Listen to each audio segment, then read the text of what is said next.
Hello friends, we are going to discuss the questions on international relations in recently conducted UPSC mains examination. In GS paper 2, there were 4 questions on international relations.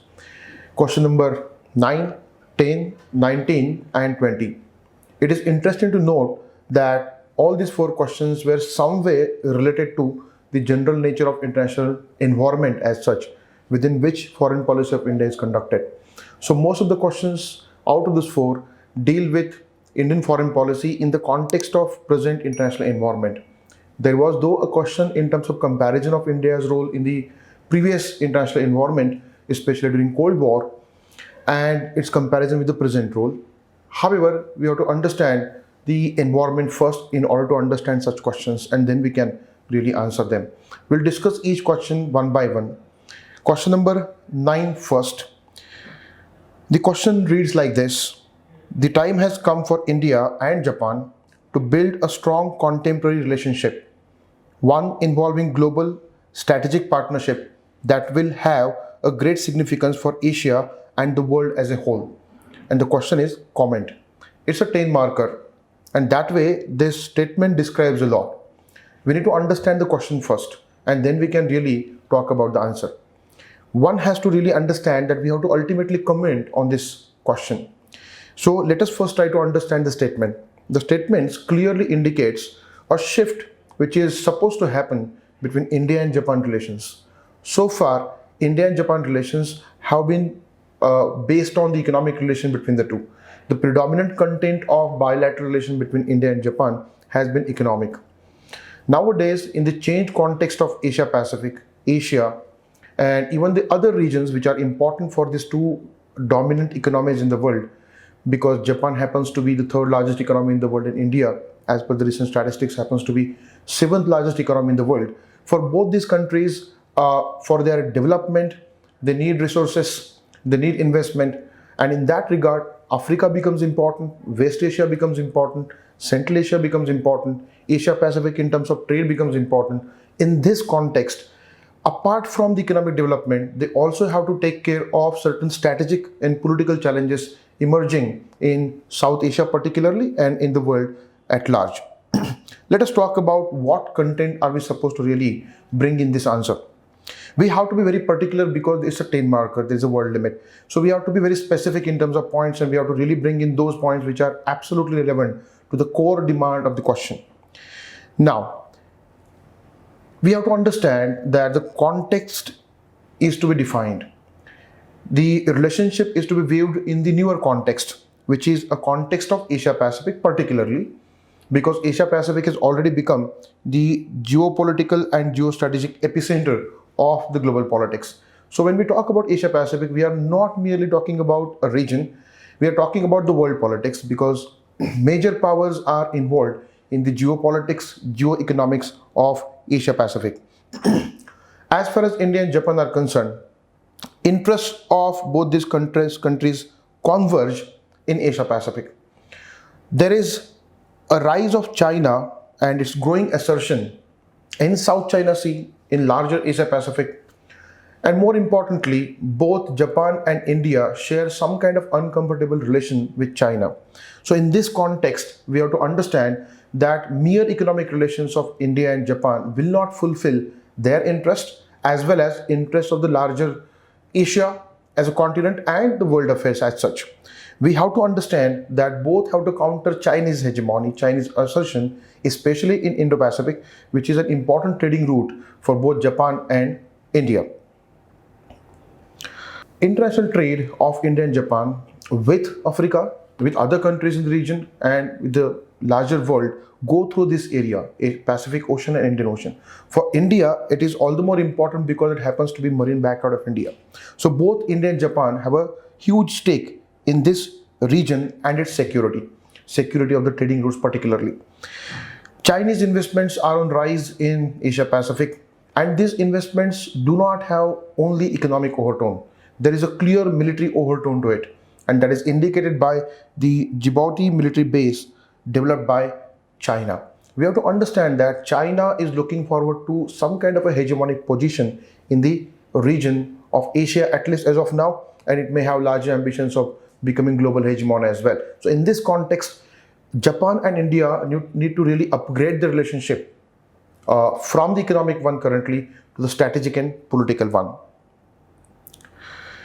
In this direction, it is not that India and Japan are not really going ahead. They are going ahead, but they have to really do it in larger sense with a lot of intensity in order to really protect their interests.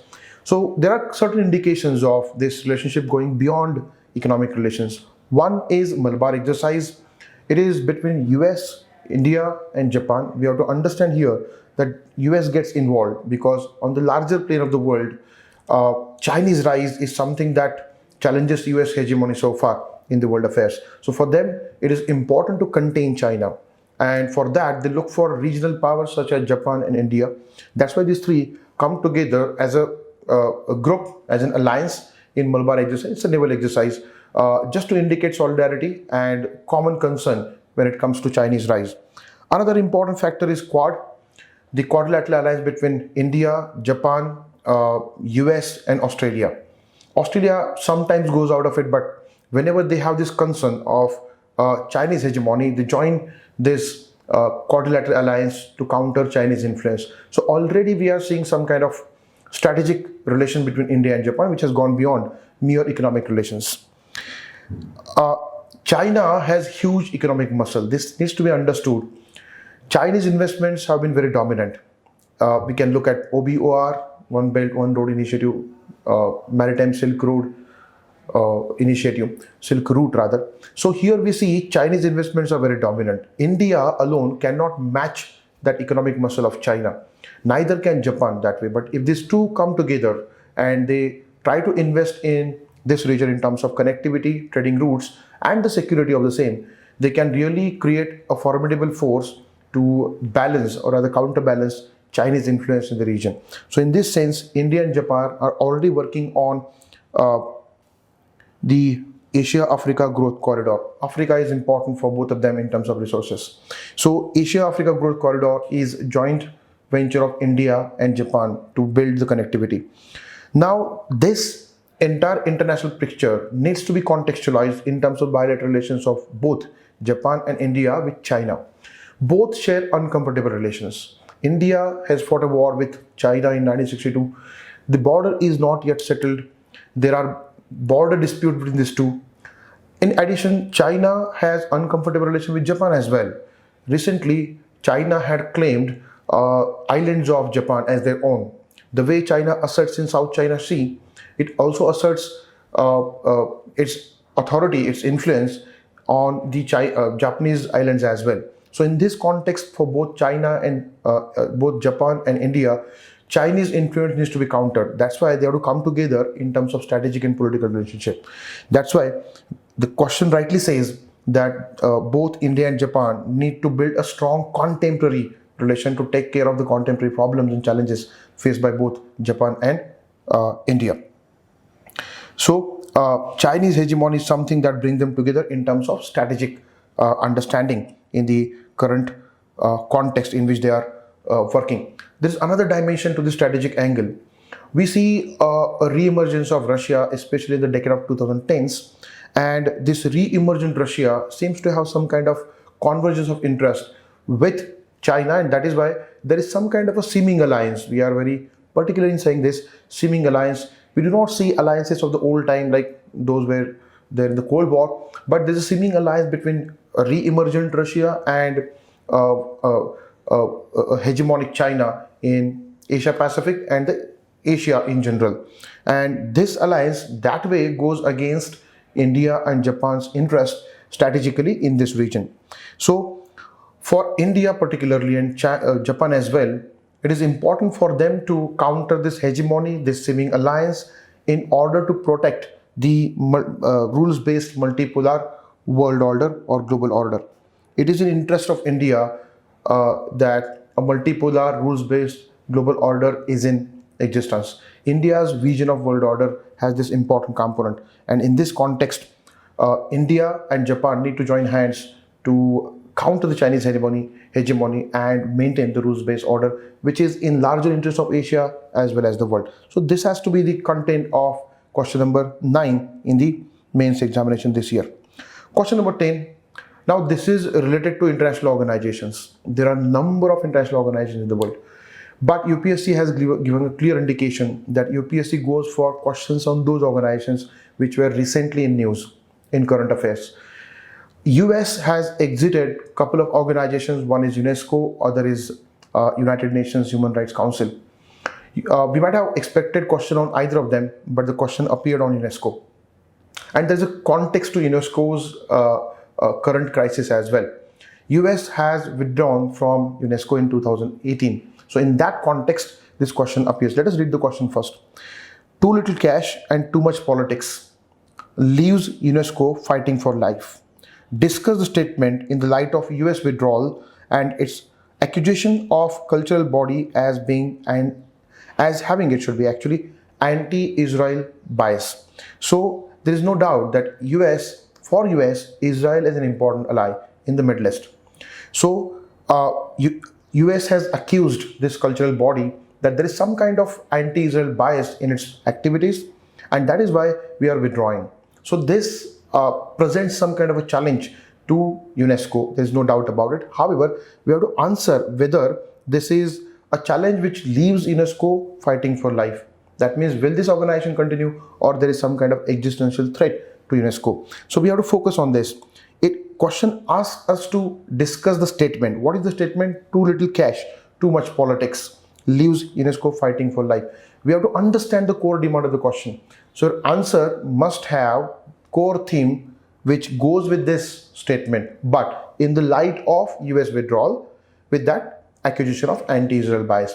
So we need to answer in that tone. We are not supposed to bring in other points which are otherwise relevant, but not in terms of what is being asked in this question. So let us look for what all points we can really include in this answer, which is to be answered in 150 words. The first thing that we must understand that the context is defined by the question itself.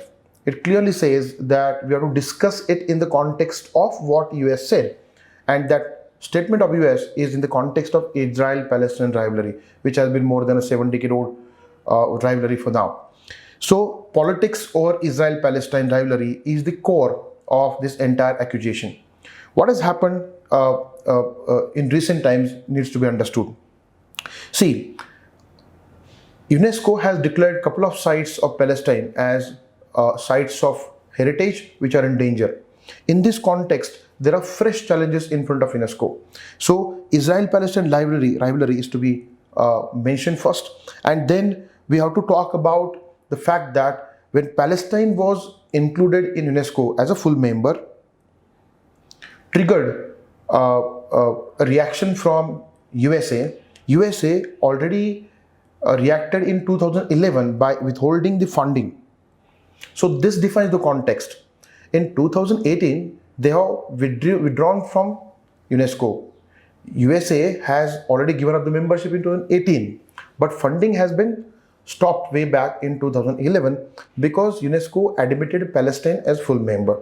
It is to be understood here that UNESCO happens to be the first body to admit Palestine as the full member, and that is why this event was significant for US in the perspective of their own foreign policy. Now, in the context of the withdrawal of US from the UNESCO, we have to understand that US talks about some kind of anti-Israel bias. What is that precisely? It is a couple of sites, Hebron and Al-Khalil, Old Town, which was declared as Palestinian heritage site. That is where they have objection. They say that these sites are common to number of religions. It is common to Judaism, it is common to Christianity, it is common to Islam. Declaring these sites as Palestinian heritage, in the opinion of US, was having anti-Israel bias, and that is why they withdrew from UNESCO. So US withdrawing from UNESCO is beyond doubt a blow to the efforts of UNESCO. So we need to understand a bit. See, an organization is to be understood in terms of its mandate and how effectively it can meet its mandate through its activities. So in this case, no doubt, doesn't matter whether accusation is right or wrong, that's a different thing, but there's a blow to UNESCO. It is a blow because US is an important donor of UNESCO. So what happens to the mandate of UNESCO when an important donor, a funding member, withdraws from the membership? already in 2011 funding has been stopped by USA. So in this case, UNESCO's very important work in the field of shared cultural heritage, and especially in the face of terrorist threats and violent extremism, takes a blow. So a shared heritage in the context of terrorist threat and violent extremism is something that we need to highlight in this answer. So being a major funding member, these activities have received a severe blow as far as UNESCO is concerned. To make it factually relevant, we have to understand that US has 1/5 of the share in terms of total funding of UNESCO. So that's a big chunk which has already impacted the activities of UNESCO in an adverse manner. So it severely constrained the body, that is UNESCO, financially, and all the activities will be impacted. That goes without saying. So UNESCO had to undergo massive cuts in the activities, and that's why its mandate seems to have been weakened, and that may cause further existential challenge to UNESCO as such. Now, this is one part of it. So Israel-Palestine rivalry, reaction of US to it, and a major funding member is lost, and impact on the activities and mandate. That is one part of the structure of the answer. Other thing is, there is another danger. Other nations may follow the suit of US. That means they may stop the funding as a first reaction, and they may withdraw as well in future. So other nations may follow the suit is another important factor to be mentioned in this answer. So all these factors are important in order to really elaborate what has been asked in the question. Now, this was about the question of UNESCO as an organization, and we have to answer it in that way. So we have to conclude as well. These are the factors which have really raised some important questions in front of UNESCO in terms of its own longevity as an international organization to meet its own mandate. So certainly it's a threat to UNESCO, and it has to really bring back important donors into its fold. It depends on politics over this Israel-Palestine rivalry, as well as the kind of stance US will take in future in terms of this organization. But yes, as of now, there is some kind of existential threat to the UNESCO. Now, question number 19, again, a similar kind of question where we see the understanding of nature of international relations as a whole is important to understand this question. Question number 19 reads like this. The long-sustained image of India as a leader of oppressed, marginalized nations has disappeared on account of its newfound role in the emerging global order. It has to be elaborated. We have to understand here again, there's a comparison. So India has played a certain role in the initial decades after independence, and now the role has changed. So the question expects us to elaborate it. It's 15 marker, 250 is the word limit. So we can elaborate a bit. So on one hand, we have to talk about what kind of role India played earlier in the earlier decades, and now what has happened because of which India has been playing a different kind of role, which probably seems to have eclipsed the earlier role of India, which was played during especially Cold War. Okay, let us talk about the first part of the answer. So what we are supposed to talk about initially is India's role in the decades of Cold War. And we know it very well that India charted her own course in the Cold War politics. India eschewed global power politics and tried to focus on the constructive developmental agenda. So we adopted the policy of non-alignment, and non-alignment gave rise to non-alignment movement, which India led from the front. So India played a role of leader of third world countries on various issues, and the reasons are pretty straightforward. We have to understand that India played that role because the concerns were common. Hunger, poverty, underdevelopment, and different other problems which are faced by third world countries. This was the major reason why we played the role of leader of third world countries through non-alignment movement. However, today's world order is different. We'll talk about it separately, but in the introduction, you're supposed to mention that. What is the emerging global order, especially since the beginning of the new millennium, 2000 onwards. And we have to also take into consideration in answer rising stature of India as one of the global powers in the world, and major role of India as a leader of third world countries is to be elaborated. So I was talking about this, that India took up the topics of third world countries which were common to herself, and in that context on the platform of NAM, we tried to meet those objectives, whether it is decolonization, whether it is anti-racialism, whether it is anti-colonialism, whether it is a fight for development to end hunger, disease, unemployment. So all these were common points as far as third world countries are concerned, including India. Another important factor which explains the leadership role of India is demand for new international economic order. This was a demand which was raised by third world countries and India in the decade of 1960s and 70s.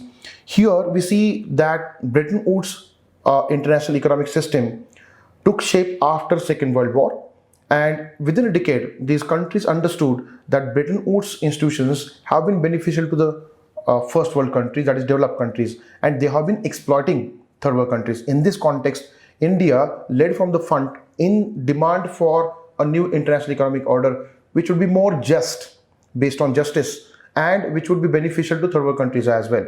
So this entailed a couple of things. One, reforming the existing Bretton Woods institutions, or if that is not possible, creating alternative international system at the world level for trade and economics. So this is how the demand for new world order, new economic world order came up. However, that movement died, but that is not the core of this question. We have to just mention that India led from the front this new international economic order. We cannot elaborate it because there is world limit. So that is one example of how India led the third world countries in the past. Now what happens, after 1970s, that demand dies down, and in 1980s, India herself faces BOP crisis. Here, as a solution, India adopted the LPG model, which was guided by IMF, its SAP program, Structural Adjustment Program. So with that, India embraced the ideology of liberalism. So that coincided with another important event in international relations, that is end of Cold War. So all these things changed the entire context of international relations. India, owing to the crisis, economic crisis at the domestic front and at the world level collapse of Soviet Union, which was a huge shock to India, India became inward looking in 1990s. So in that period, we can say it was a period of transition where India started looking at herself rather than leading the third world countries. And thereafter, within a decade, there is a growth story of India. India's economic growth is rapid in 1990s, towards the end of 1990s, and in 2000s especially. And that is one factor. Another factor is India conducts nuclear tests in 1998. So India's rise as a major economic power after economic reforms, and nuclear tests conducted by India in 1998 changed India's stature in the world affairs. So it fundamentally changed India's stature, and now India emerges as one of the important players in the global power politics as well. So in this context, there is a change in India's stature on one hand, and there is a change in international environment as well. So after end of Cold War, world became unipolar. However, in 2000s, from where we are seeing a changing role of India, we have to also understand the changes in the international environment as well. So India's newfound role was commensurate to her growing stature. That is one part of the entire explanation. Other is, there are certain other things which are changing in international environment. So we need to take into consideration both domestic as well as international factors. Domestic factors are clear. That is, India became 7th largest economy, which is the current status of India. But at that time as well, in 2000s, we are growing very rapidly, and second largest market in the world. Apart from that, India became nuclear power. So these were the domestic factors which changed India's stature. Then at the world level, certain factors changed. So changing global order is to be taken into consideration in the answer. So it was characterized by important relative decline of US power. And another factor, rise of other nations, particularly China. So rise of China, rise of India as economic powerhouse, rise of Brazil, rise of South Africa, and re-emergence of Russia. This defines the context of 2000s. In this new context and with a new stature, India's role seems to have changed compared to what has happened in the past. So world started traveling towards multipolarity, and it was again characterized by growing assertion of China. All these things need to be taken into consideration. So the geopolitics which started unfolding in Indo-Pacific and other parts of Asia. Apart from that, re-emergence of Russia and the seeming alliance between China and Russia, which we have talked about in one of the questions previously. So all these factors made India to adopt a different kind of role than what it was earlier. So now India, in this context, is aspiring to play a role of net security provider in Indian Ocean, in Indo-Pacific. That means India assumed some kind of a power role, which was clearly absent in the previous times. And India actively engaged in the geopolitics, which we had eschewed during Cold War. Apart from that, we have to understand that India's involvement is demonstrated by the military exercises as well. That is Malabar and Quad, which we have already discussed. So this is about strategic angle of India's changing role. Apart from that, India's role in terms of economy also changed. So initially there was a demand for new economic world order, voicing the concerns of third world countries. But now India itself became the part of elite club, that is G20. So here we see India on platforms such as G20 and WTO voicing her own concern as an economic power, which is a little bit different than the third world countries. We have to also understand that third world countries and the concerns of third world countries is still India's concern, no doubt about it, but the change in the role is quite visible. Now India looks forward to rules-based international order, and those rules are primarily rules of liberal international order. That is precisely because Indian economy today is based on service sector, and for India, the international or rather global capital flow really matters. So foreign direct investment is important for India in this regard. And that is why India looks forward to neoliberal rather, economic world order rather than demanding some kind of alternative world order, which was the case previously. So this is how India's role changed from one being leader of third world countries to a country which has its own ambitions now in the changed context due to her own changed stature. But at the end of the answer, we should also mention that India even today voices the concerns of third world countries. Like for example, our concerns about agricultural subsidy on the platform of WTO, our concerns in case of climate change, where we group together with the developing countries, third world countries. However, as the question says, there is no doubt that this role of India, which was a leader of third world countries, stands eclipsed by a newfound role commensurate to her own new stature in global politics. Then the last question, question number 20. Let us read the question first.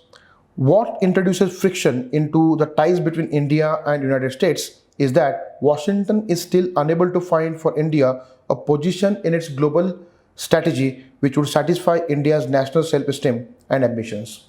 This is a statement. Question: explain with suitable examples. Again, we need to understand the general nature of international relations, in which US has a strategic vision, in which whether India really fits into or not, or India has different kind of ambitions and different kind of visions looking at the current world affairs. So we need to understand the statement first, understand the context, understand the strategies of both these nations, strategies, vision of US, strategies, vision of India in this regard. So we have to start with the fact that in last couple of decades, India-US relations have been very close and being consolidated. So we have to mention that right in the beginning, that India-US relations are closer today than ever before and getting consolidated. However, that doesn't mean that both converge on all the topics in the world, all the issues in the world. So there are certain differing points of divergence in terms of interest, and that is why their vision differs and their strategies also differs. And that really germinates the friction in the relation between India and US, which otherwise are that way pretty close today as compared to the past. So that closeness of relations is based on the convergence of interest on broad matters in the world. But there are certain issues where they both differ in their perspectives. Let us talk about the Trump administration in terms of current establishment in United States. Trump administration is now known for its uncertainty in policies. And this can be explained with few examples. Because the question explicitly asks us to give examples in terms of the friction. See, Trump administration has shown a lot of vagaries, changing nature, changing policies on its South Asia policy, policy towards Iran, and even the trade policies. We'll discuss one by one. In case of South Asia policy, Trump administration initially said that they will not withdraw from Afghanistan till its objective is achieved, which virtually means when Taliban is completely eliminated, uprooted, then only US will withdraw. So India was in a way assured that US will stay back till Taliban is completely wiped out. But within a year and a half, Trump administration changed its stance on South Asia policy, and Donald Trump said that we want to withdraw as early as possible, and for that they started negotiation with Taliban as well, which has been ended now in a failure. That's a different matter altogether. But we have to understand that there is some kind of a drastic change in the foreign policy as far as Trump administration is concerned. Same is the case with Iran. Iran and that JCPOA, which is an agreement between P5+1 and Iran in terms of putting some kind of surveillance on the Iran's nuclear program and ensuring that it only uses nuclear energy for civilian purposes. That agreement between P5+1 and Iran was sidelined by Donald Trump, and he became suddenly hawkish towards Iran. That has now presented newer challenges in front of India. For India, Iran is an important country in terms of crude oil supply and also in terms of connectivity to West Asia, that is Middle East, and even to Central Asia. And India has already invested a lot in Chabahar port. So we will mention all those points here in this answer. So in this case, US pressure to reduce trade with Iran has already reduced trade between India and Iran. That is one problem we have. Plus, that investment in Chabahar is already in danger if this continues. So that's why we see some kind of friction on the question of policy of US towards Iran and of India towards Iran. Talk about trade policies. We saw a trade war between US and China. And in this case, Donald Trump even talked about the high tariffs by India on US products. So even on trade policies, there is a change in US policy.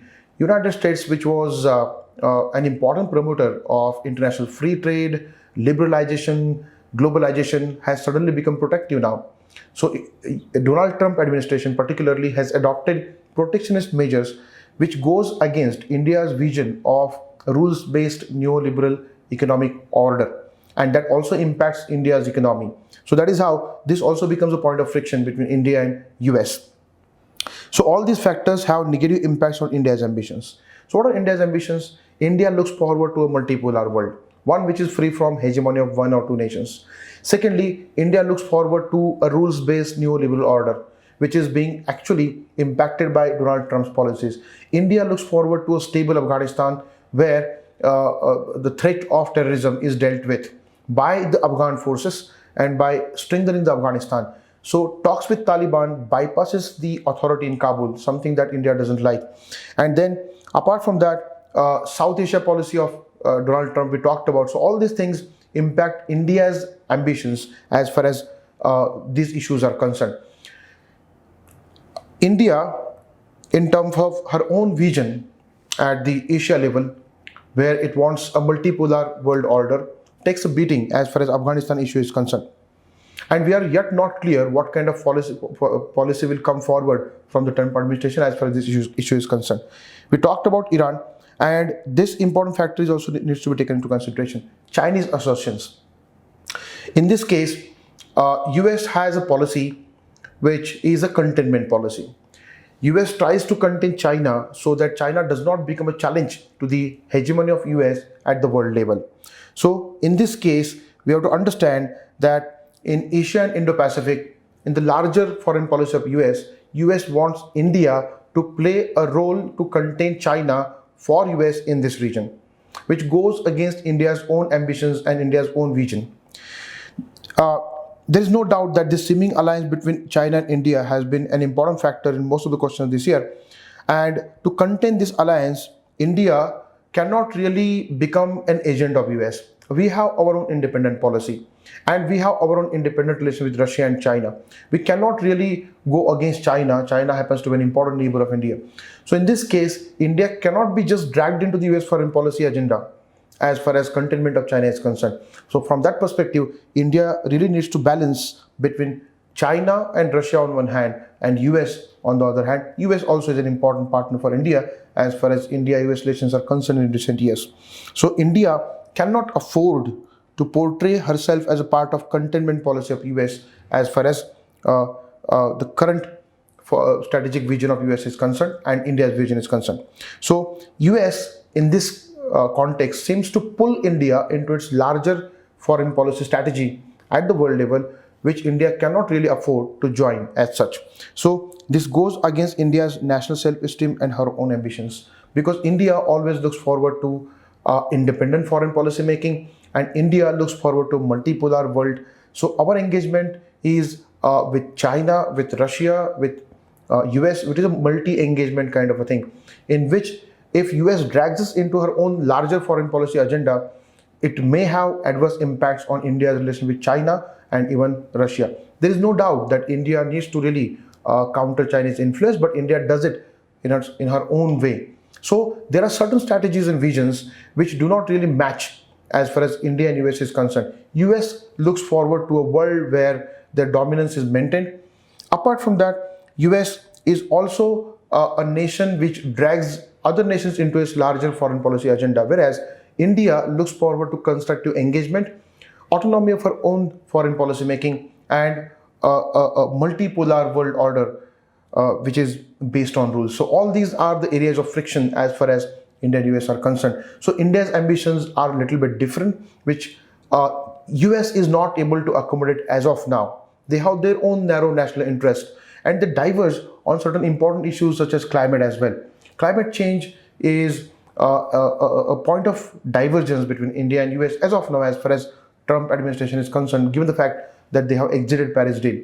So overall, what we can see here is India and US, though broadly their interests converge at the world level, they have certain strategies and visions which create frictions because they both have different strategies and different visions.